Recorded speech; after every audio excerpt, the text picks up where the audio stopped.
Hi everyone, I am S. Vijayalakshmi working as an assistant professor at SNS College of Technology. And now we are going to discuss about Indian IT Act 2000 under the subject Cyber Security Fundamentals. In 2000, understanding the digital pain points of the common citizen in the early 2000s, first understand users affected by cyber crimes. First user is the students facing the social media hacking, customer losing money through phishing, and then companies affecting data theft. So understand the problem here is how can law protect the users and public trust in online systems. So we have to so many possible solutions. First one is the legal framework for cybercrime.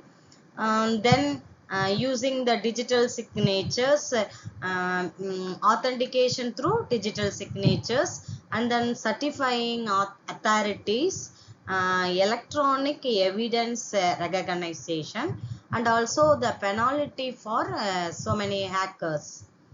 Then it's implemented by um, prototype through IT Act 2000 sections. 66A to 66F is added. Then cyber tribunals, and then digital certificate systems, technology neutral signatures. Then it is evaluated through validity of laws through real world court cases, reduction in cyber crime, and also secure online banking, foster e-governance services, and also balance of free speech and plus security. Then refinement of police powers. So major objectives of IT 2000 is the Information Technology Act 2000 was enacted by the Government of India to provide the legal recognition for electronic records, digital signatures, e-commerce transactions, cyber crime prevention, and also electronic governance.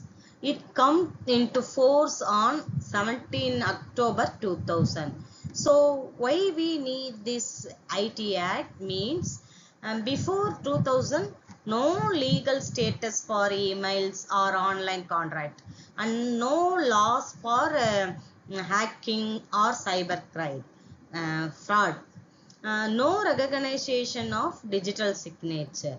So we use this IT Act. So the major objectives of this IT Act means prevent the cyber crimes, and also promote the e-commerce, and also secure digital communications. So enable the e-governance services.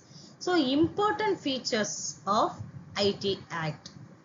We use this electronic records. So by emails, PDFs, online forms are legally valid. And then digital signature used for authentication and integrity. E-governance. Government services can be offered by mostly online. So cyber crime punishment for hacking, and then identity theft and fraud. Certifying authorities issue the digital signature certificates.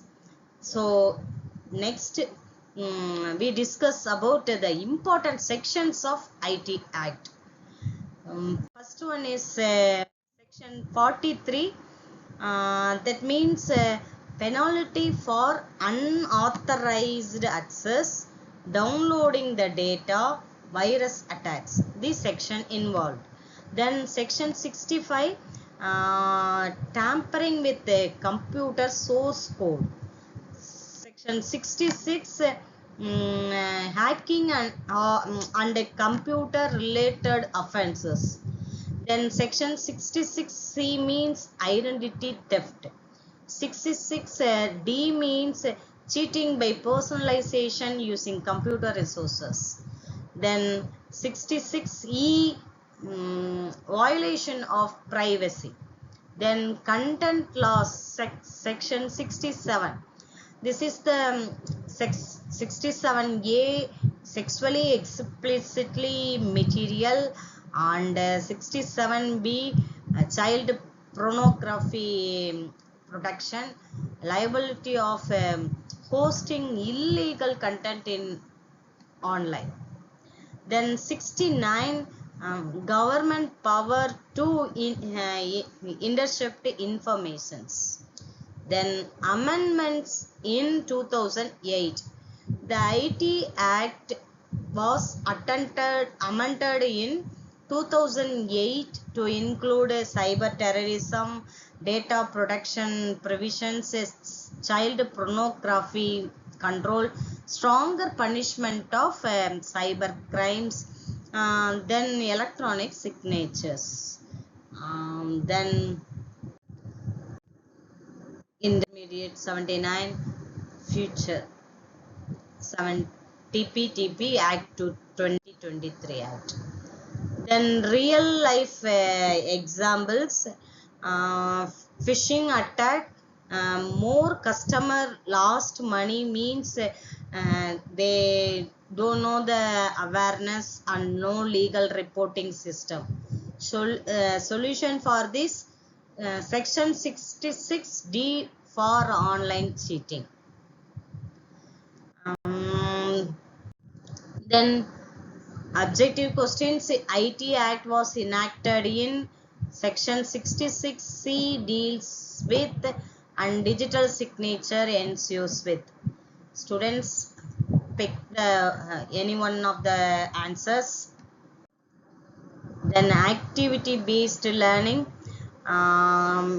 social media fact profile, student reputation damaged by victim stolen the passwords.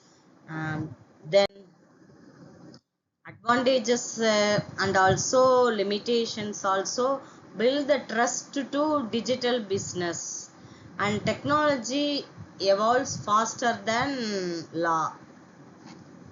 Classroom activity, students receive the scam internship emails. Summarize, students confused by back emails, e-records, digital signatures, e-commerce, cyber crimes, identity theft. So conclusion is, the Indian IT 2000 is the foundation of cyber law in India. It gives the moral support for digital transactions and punishes the cyber crimes. Through this, we improve awareness, policy implementation, and also user safety in the digital world. Thank you.